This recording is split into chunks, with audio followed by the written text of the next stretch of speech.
ಕ್ಷೇಮ ತಾನೆ? ತಮ್ಮಂತ ಅಳಿಯಂದರು ನನ್ನ ಬಲಗೈ ಆಗಿರುವಾಗ ನನ್ನ ಕ್ಷೇಮಕ್ಕೇನು ಕೊರತಿಲ್ಲ ಸಾಹೇಬ. ಇವನು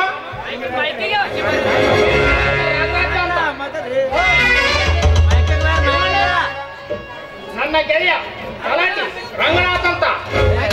ಇಂಥ ಗೌಡರ ರೋಷ ದೋಷಕ್ಕೆ ಅಡ್ಡಿಯಾದ ಪುಂಡಿಗಳ ಕಣ್ಣನ್ನು ಕಿತ್ತಿ ಅನ್ನ ಕೊಟ್ಟ ದನಿಯ ಪ್ರಾಣವನ್ನು ಕ್ಷಣಕಾಲ ಬಿಡದ ಕಾಪಾಡುವ ಬಂಟ. ಎಲ್ಲರಿಗೂ ನನ್ನ ನಮಸ್ಕಾರಗಳು. ಅವೇನು ನನ್ನನ್ನು ಬರಲಿಕ್ಕೆ ಹೇಳ್ತಿರಂತೆ? ಬರಲಿಕ್ಕೆ ಹೇಳಿ ಕಳಿಸಬೇಕಾಗಿದೆ ಇನ್ಸ್ಪೆಕ್ಟರ್. ನೀನೇನು ಬೇರೆ ಯಾರು ಅಲ್ಲ, ನನ್ನ ಸೋದರ ಅಳಿಯ.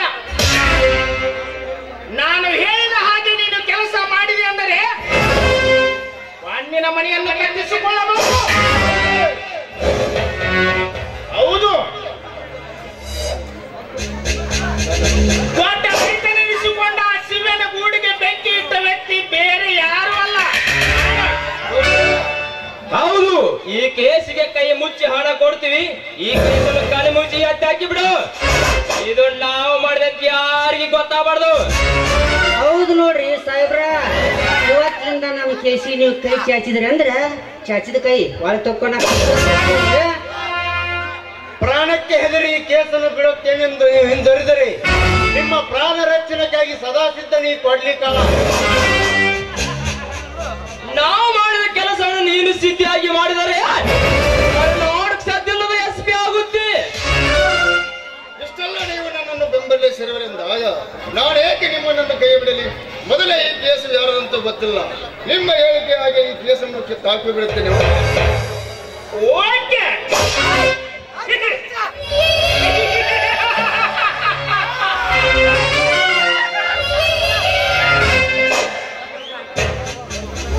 Okay inspector.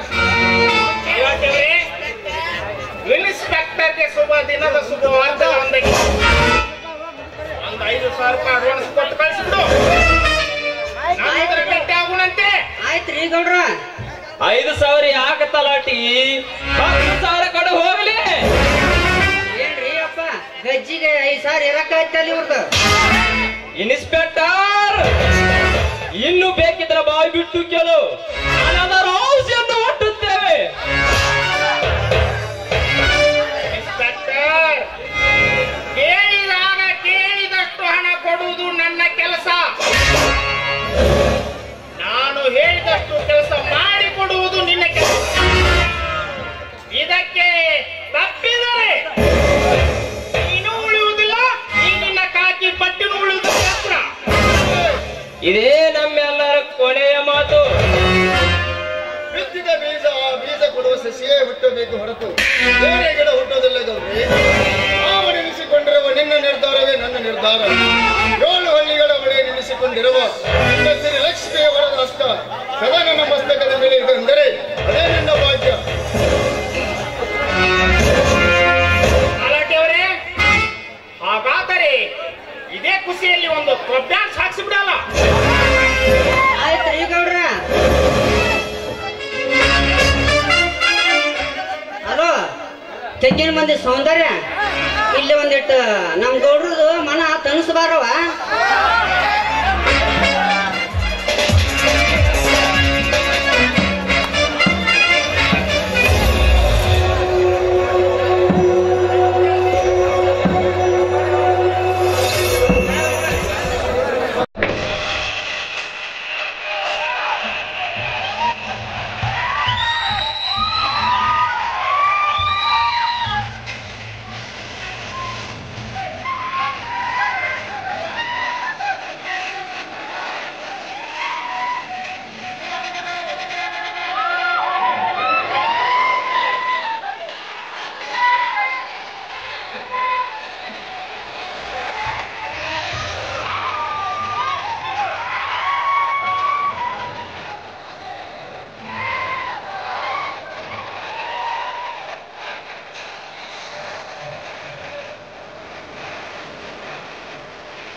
ಎಣ್ಣೆ ಸೊಡ ಬಿಡುದು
ನಮ್ಮ ವಸಕ ಬೀತು ಪ್ರಸಂಗ ಬಿದ್ರೆ ನೀವೇ ಕಾದಿ ಯಜಮಾನರಾಗುವರು. ಕಾದಿ ಯಜಮಾನರಟ್ಟೆ ಪ್ರಸಂಗ ಬಿದ್ದರೆ ಕೈಲಾಸದ ಪರಶಿವನ ಯಜಮಾನ ಕೂಡ ಆದರೆ ಇದಕ್ಕೆ ನಿನ್ನಂತ ಗೆಳೆಯರ ಸಹಕಾರ ನನಗೆ ಅಗತ್ಯ ಬೇಕು. ಜಾತಿ ಮತಗಳಲ್ಲಿ ಬೇರೆ ಇದ್ದರು ನಾವಿಬ್ರು ಒಂದೇ ತಾಯಿ ಮಕ್ಕಳಂದು ತಿಳಿ. ಕೂಲಿ ಮಾಲೀಕನಿಂದ ಭೇದ ಭಾವಿದರು ನಾವಿಬ್ರು ಸೋದರ ಅಂದ ತಿಳಿ. ಒಟ್ಟಾರೆ ಒಕ್ಕಟ್ಟಿಂದ ನಡೀತಿರುವ ಈ ನಮ್ಮ ಬಿಗಿ ಸಂಸಾರಕ್ಕೆ ಯಾವನಾದರೂ ಕಣ್ಣು ಹಾಕಿ ಕೊಳ್ಳಿ ಇಡುತ್ತಾನೆ ಅಂತ ಬಂದರೆ ಮಾಡ್ಬಿಟ್ಟು ನಮ್ಗೆ ತಾಳೆ. ಇಂದಿನಿಂದ ನೀನು ನನ್ನ ಗೆಳೆಯನಲ್ಲ, ನನ್ನ ಒಡ ಹುಟ್ಟಿದ ಸಹೋದರ ತೆಗೆದುಕೋ.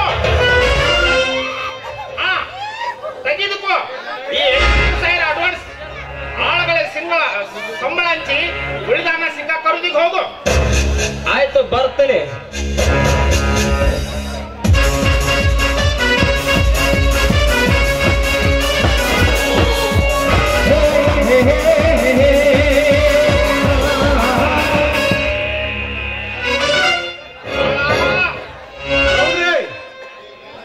ದೊಡ್ಡ ರೈತನೆನಿಸಿಕೊಂಡು ಸ್ವಕ್ಕಿನಿಂದ ಮೆರೆಯುವ ಬಡ್ಡಿ ಮಗ ಶಕ್ತಿ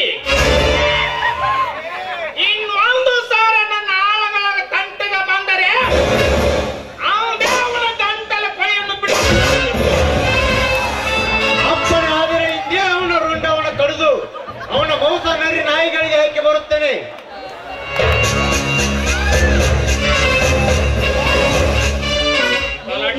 ಆತಲ್ರಿ ಆ ರಂಡಿ ಮಗನ ಕತಿ. ನಮಸ್ಕಾರ ಮಾಡ್ತೀನಿ ಧನ್ಯರಿಗೆ. ದೊಡ್ಡ ರೈತನೆನಿಸಿಕೊಂಡ ಮಾಡ ಶಿವಪ್ಪನವರೇ ಬನ್ನಿ ಕುಳಿತುಕೊಳ್ಳಿ. ಇರಲಿ ಗೌಡ್ರಿ. ವಿಷಯ ವಿಪರೀತ ಕೇಳಿ ಹೋಗಿಬಿಟ್ಟಿದೆ ಗೌಡ್ರಿ. 8,000 ಕಿಮ್ಮತ್ತು ಬೆಲೆ ಬಾಳುತ್ತಲ್ಲಿದೆ.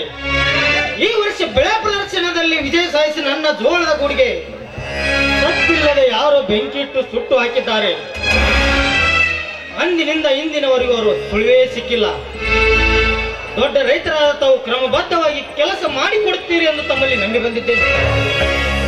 ಇದಕ್ಕೆ ಪರಿಹಾರ ನಿಧಿ ನಾನು ದೊರಕಿಸಿಕೊಡುತ್ತೇನೆ ಶಿವ. ಇದರ ಬಗ್ಗೆ ನೀನೇನು ಚಿಂತಿಸುವ ಕಾರಣವಿಲ್ಲ. ಈಗಾಗಲೇ ಇನ್ಸ್ಪೆಕ್ಟರ್ಗೆ ಹಾಗೂ ಜಿಲ್ಲಾಧಿಕಾರಿಗಳಿಗೆ ದೂರ ನೀಡಿದ್ದೇನೆ. ಅಲ್ಲದೆ ಆ ಗೂಡಿಗೆ ಬೆಂಕಿ ಇಟ್ಟ ವ್ಯಕ್ತಿ ಯಾರೋ ಇದ್ದರೂ ಸರಿ ತಕ್ಷಣ ಅವನನ್ನು ಬಂಧಿಸಿ ಎಂದು ಎಸ್ಪಿ ಅವರು ಕೂಡ ತಿಳಿಸಿದಾಗಿದೆ. ನಾವೆಂತ ಪುಣ್ಯವಂತರು ಗೌಡ್ರಿ. ನಾವು ವಿಷಯ ತಿಳಿಸದೇ ಇದ್ದರೂ ನನ್ನ ಕೆಲಸ ಮಾಡ್ಲಿಕ್ಕೆ ಎತ್ತಿದ್ರಲ್ಲ, ನಿಮಗೆ ದೇವರೆನ್ನಲು ದೇವ ಮಾನವರೆನ್ನಲು ನನಗೊಂದು ತಿಳಿಯದಾಗಿದೆ. ಬಡವರ ಬಗ್ಗೆ ತಾವು ಶ್ರಮಿಸುತ್ತಿರುವ ಕೆಲಸ ನೋಡಿ ಆ ಭಗವಂತ ನಿಮ್ಮನ್ನು ಸದಾ ಕಾಪಾಡಲೆಂದು ದೇವರಲ್ಲಿ ಬೇಡಿಕೊಳ್ಳುತ್ತೇನೆ. ನಾನು ಮಾಡುತ್ತಿರುವ ಕಾರ್ಯ ಯಾವ ದೊಡ್ಡದು ಶಿವ? ಅದನ್ನು ನಾನು ಮಾಡಲೇಬೇಕಾದ ಕೆಲಸ. ಸುತ್ತಮುತ್ತಲಿನ ರೈತರೆಲ್ಲರೂ ಸೇರಿ ನನ್ನನ್ನು ಅಧ್ಯಕ್ಷ ಸ್ಥಾನಕ್ಕೆ ಕೂಡಿಸಿರುವ ಮೇಲೆ ನಾನು ಮಾಡಲೇಬೇಕು. ತಮ್ಮ ಉಪಕಾರಕ್ಕೆ ಧನ್ಯವಾದವು ಗೌಡ್ರಿ. 8,000 ಕಿಮ್ಮತ್ತಿನ ಗೂಡು ಸುಟ್ಟು ಕಷ್ಟದಲ್ಲಿ ಕೈ ತೊಳೆಯುತ್ತಿರುವಾಗ ತಾವು ಆಡುವ ಹಿತನುಡಿಗಳನ್ನು ಕೇಳಿ ನನ್ನ ಹೃದಯದಲ್ಲಿ ಸಂತೋಷದ ಸಾಗರವೇ ಉಕ್ಕಿ ಹರಿಯುತ್ತದೆ. ಹೃದಯದಾಗ ಅಷ್ಟೇ ಯಾಕಪ್ಪ ಶಿವಣ್ಣ, ನಿನ್ನ ಮ್ಯಾಗ ಪಾದಗದ್ದೆ ಹಿಡಿದು